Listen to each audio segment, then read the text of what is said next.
Hello friends, मेरा नाम है नीलेश बजाज और इस वीडियो में हम देख रहे हैं string handling function that is strcmp of C programming language. Okay, so let's start. देखिए, अब तक हमने जो फंक्शंस देख चुके हैं that is strset, strcpy, strcat। इन सभी में कितने पैरामीटर्स लग रहे हैं? दो। कहने का मतलब अगर मुझे कुछ कॉपी करना है तो कौन सा डेटा कॉपी करना है और किस में कॉपी करना है, या मुझे किसी को ज्वाइन करना है तो कौन सा डेटा किस में ज्वाइन करना है।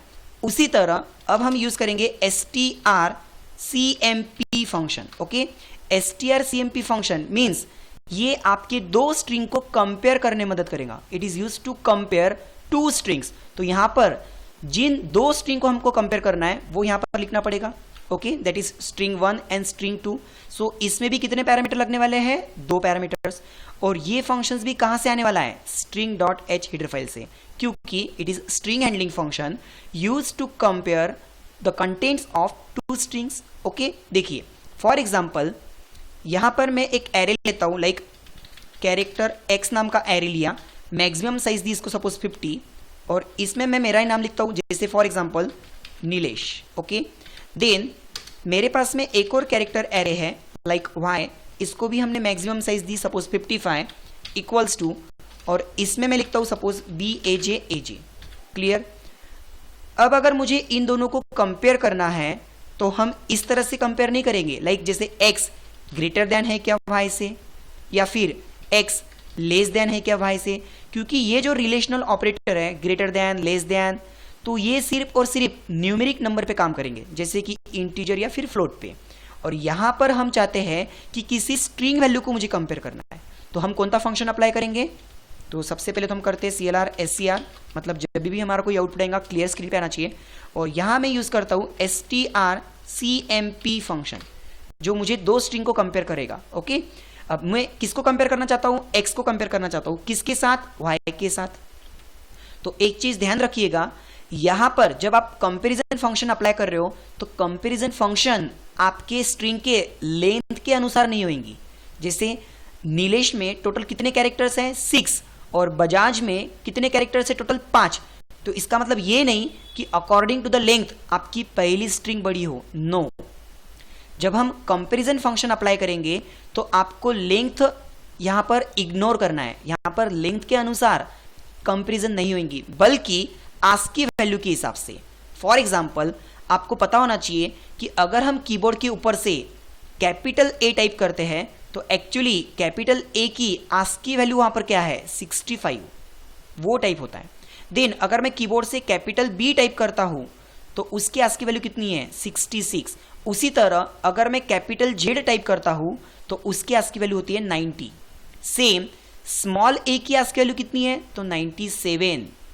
कहने का मतलब अगर मैं कीबोर्ड से स्मॉल a टाइप करता हूं तो according to ASCII value American standard code of information interchange तो 97। सेम स्मॉल b टाइप करता हूं तो 98, एंड सेम अगर मैं स्मॉल z टाइप करता हूं तो 122। तो यहां पर आपको क्या करना है कि आप कंपेयर किसको कर रहे हैं? x स्ट्रिंग को y के साथ। x स्ट्रिंग में कौन है? n, that is capital N, और y स्ट्रिंग में कौन है? Capital B। तो कहने का मतलब कैपिटल N की जो भी आस्की वैल्यू रहेंगी और कैपिटल B की जो भी आस्की वैल्यू रहेंगी, तो उन दोनों की आस्की वैल्यू का जो डिफरेंस आएगा दैट इज सब्ट्रैक्शन। जैसे कैपिटल N की हम एज्यूम कर लेते हैं मे बी 100 होंगी, सॉरी मे बी सपोज 70 होंगी, और स्मॉल b की तो यहाँ पे दी हुई है सपोज 66। तो इन दोनों का जो भी डिफरेंस आ रहा वो कितना आ रहा? पॉजिटिव आ रहा। ओके, जो भी आ रहा होगा लेकिन क्या आ रहा? पॉजिटिव आ रहा। तो अगर इन दोनों को कंपेयर करने के बाद डिफरेंस पॉजिटिव आ रहा मींस पहली स्ट्रिंग बड़ी है और दूसरी स्ट्रिंग स्मॉल है, राइट? यदि यहां पर मैं चेंज कर देता हूं, यहां पर मैं लिख देता हूं सपोज स्मॉल n। ओके, यहां पर मैं लिख देता हूं स्मॉल n, और यहां पर भी लिख देता हूं सपोज स्मॉल b। अगेन फिर भी देखो यहां पे क्या हो रहा है? स्मॉल n की आस्की वैल्यू क्या आ सकती है? स्मॉल n की आस्की वैल्यू, तो देखो यहां पे हमने टेबल देखा था, स्मॉल a 97 से लेके तो स्मॉल z 122 के बीच। तो एज्यूम करते स्मॉल n की आस्की वैल्यू कितनी आएंगी? मे बी 110, और देन यहां पर स्मॉल b की आस्की वैल्यू कितनी आएंगी? सपोज 98। तो इन दोनों का कंपैरिजन करके फिर से आउटपुट क्या में आने वाला है? पॉजिटिव में। फिर से आउटपुट काय में आने वाला है, पॉजिटिव में। तो कहने का मतलब कौन सी स्ट्रिंग बड़ी हुई, पहली। लेकिन अगर मैं यहां पे कर देता हूं कैपिटल एन, अगर मैं यहां पे कर देता हूं कैपिटल एन, तो देखिए अब क्या होएगा, आपको ही पता है कैपिटल ए की आस्की वैल्यू कहां से स्टार्ट होती है, 65 से लेकर कैपिटल जेड की 90 तक, और स्मॉल की सीरीज कहां से स्टार्ट होती है, 97 से लेके तो 122 तक। अब अगर मैं यहां पे देखूं तो कैपिटल एन कौन सी सीरीज में आता है, 65 से 90 तक। सपोज हम एज्यूम कर लेते हैं कि 70 होगा, किसकी, एन की आस्की वैल्यू सपोज 70, और यहां पर स्मॉल बी है, स्मॉल बी की आस्की वैल्यू कितनी आएगी, सपोज 98। तो अब इन दोनों का कंपैरिजन करने से सब्ट्रैक्शन क्या आएगा, डिफरेंस माइनस में, दैट इज नेगेटिव। नेगेटिव आ रहा है मतलब पहली string small, second string is big. Okay, पहली string small and second string is big. लेकिन कभी ऐसा भी तो हो सकता है, जैसे फॉर एग्जांपल यहां पर भी नीलेश लिखा हो और यहां पर भी नीलेश लिखा हो। ओके, तो ऐसी केस में एक एक लेटर चेक किया जाएगा, एक एक लेटर। जैसे फॉर एग्जांपल एन इक्वल है क्या, ओके, आई इक्वल है क्या, ओके। कहने का मतलब एन की आस्की वैल्यू कितनी आएंगी, सपोज 70। अगेन नीचे वाले एन की भी आस्की वैल्यू कितनी आएंगी, सपोज 70। तो इनको क्या करेंगे, इग्नोर। ऐसे करते करते अगर हम आखिरी तक आ रहे हैं और आखिरी तक उन सभी का डिफरेंस 0 आता है, तो फाइनली हम क्या बोलेंगे, both strings are equal. So overall आपको यहां पे ये सोचना है कि अगर कंपैरिजन करने के बाद जो भी हमें डिफरेंस आंसर आएगा, सपोज एक नंबर आएगा, अगर वो नंबर पॉजिटिव है, पॉजिटिव मीन्स अगर वो ग्रेटर देन 0 आता है, तो आपकी पहली स्ट्रिंग बड़ी। अगर वो डिफरेंस, कहने का मतलब दोनों आस्की वैल्यू का डिफरेंस अगर निगेटिव आता है, मीन्स लेस देन 0, तो इसका मतलब आपकी पहली string small but second string is big. लेकिन अगर दोनों आस्की वैल्यू का डिफरेंस 0 आता है, ना 0 से बड़ा ना 0 से छोटा, तो कहने का मतलब both strings are equal.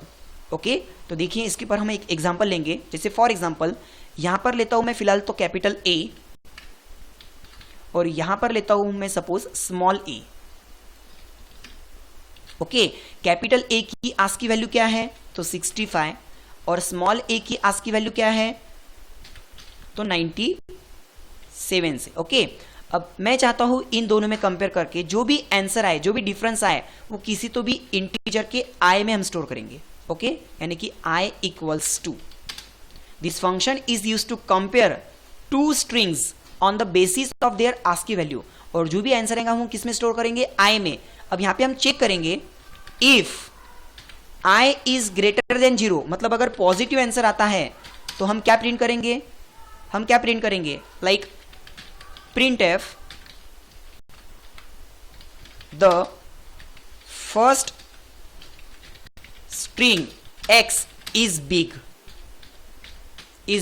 that is %s, और उसका नाम भी लिख दो। ओके, else मतलब कि अगर x बड़ा नहीं है तो, या फिर आंसर पॉजिटिव नहीं आया तो, सो else if i is less than 0, अगर नेगेटिव आंसर आता है तो फिर हम किसको प्रिंट करेंगे, सेकेंड यानी कि y स्ट्रिंग को, that is printf the second string y is big। Okay, the second string y is big, that is %s, और उसका नाम कॉमा y। लेकिन अगर इसका भी else आया तो कहने का मतलब ना आपका रिटर्न आंसर 0 से बड़ा, ना आपका कंपैरिजन 0 से छोटा। मींस अगर आपका कंपैरिजन 0 आता है तो फिर हम यहां पे क्या लिखेंगे, printf both strings are equal, both strings are equal. Okay, but यहां पे फिलहाल यहां पर क्या होने वाला है, देखो हमने x में क्या लिया हुआ है, कैपिटल A, y में क्या लिया हुआ है, स्मॉल a। ऑब्वियसली जब मैं इनका कंपैरिजन करूंगा तो डिफरेंस क्या आने वाला है, निगेटिव, यानी कि हमारा आई का आंसर क्या आने वाला है, निगेटिव। तो जब कंडीशन चेक करेंगे, क्या आंसर 0 से बड़ा है क्या, नो। क्या आंसर 0 से छोटा है क्या, हाँ। तो आउटपुट क्या आने वाला है, the string y is big, मतलब किसका आंसर आने वाला है, स्मॉल a का। देखिए इस कंसेप्ट को हम रन करके देखते हैं। ओके, यहां पर सेमीकोलन, देन देखिए आउटपुट क्या आया, the string y is big. फिर अगर मैं चेंज कर देता हूं, सपोज मैं यहां पे ले लेता हूं कैपिटल ए की जगह पे सपोज स्मॉल d। ओके, तो देखिए अब क्या होएगा, ऑब्वियसली स्मॉल डी की आस्की वैल्यू कहां तक आएंगी, सपोज 101 तक, और स्मॉल ए की आस्की वैल्यू कितनी है 97, तो इन दोनों का जो भी डिफरेंस आएगा वो क्या आएगा पॉजिटिव। अब आंसर आई में कौन सा आ चुका है पॉजिटिव, तो वो चेक करेगा, अगर आंसर पॉजिटिव है देन किसका आउटपुट आएगा, फर्स्ट स्ट्रिंग इज बिग। देखिए इसको भी हम रन करके देखते हैं, देखिए first string is big that is x D, और अगर मैं दोनों तरफ स्मॉल ए कर देता हूं, कहने का मतलब एक्स की आस्की वैल्यू कितनी आएंगी 97, और वाई स्ट्रिंग के पास में जो है उसकी भी आस्की वैल्यू कितनी आएंगी 97, दोनों का डिफरेंस कितना आएगा 0। तो आई में जो आंसर आया है दैट इज 0, 0 मीन्स वो बड़ा है क्या, नहीं, 0 से छोटा है क्या, नहीं, मीन्स कहने का मतलब बोथ स्ट्रिंग्स आर इक्वल। देखिए इसको हम रन करते हैं, okay, both strings are equal. I hope आपको ये कंसेप्ट समझ में आया होगा। फिर भी आप लोगों को मैं थोड़ी सी थ्योरी शेयर करूंगा, वो थ्योरी आप देख लीजिए, इसको रीड कर लीजिए, आपके वीडियो को पॉज करके आपको ये थ्योरी रीड करना है। ओके, आई होप आपको ये कंसेप्ट समझ में आया होगा। Thank you.